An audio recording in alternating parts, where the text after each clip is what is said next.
गेल्या सप्टेंबर 2025 पासून सातत्याने ग्रामीण भागातील शेतकऱ्यांचे जे काही विजेच्या संदर्भातल्या अडचणी आहेत त्या दूर करण्याची मागणी महावितरण कार्यालयाचे अभियंता यांच्याकडे आम्ही केली होती निवेदनाद्वारे। यामध्ये साधारणतः शेतामध्ये लोंबलेल्या तारा, पडलेले पोल हे नीट करणे, ग्रामीण भागासाठी 6 घंटे नियमित वीजेचा पुरवठा देणे, तसेच जे काही सिंगल फेजची लाईन आहे सेलू तालुक्यातील वालूर, चिकलठाणा, सोन्ना आणि इतर सर्कलमध्ये सिंगल फेजची लाईन सध्या बंद आहे, ती कार्यान्वित तात्काळ करणे।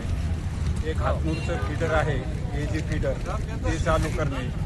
शहरातील जे काही मान्सूनपूर्व दुरुस्तीची कामे आहेत ती सर्व तात्काळ पूर्ण करणे, जेणेकरून वीज ग्राहकांना जो काही त्रास होईल तो कमी व्हावा।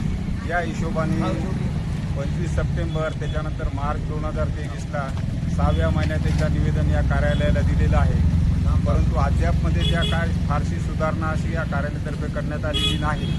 त्याचा निषेध म्हणून आज या ठिकाणी या सेलू तालुक्यातील शेतकरी बांधव 1 दिवसाच्या लाक्षणिक उपोषणासाठी बसलेले आहेत।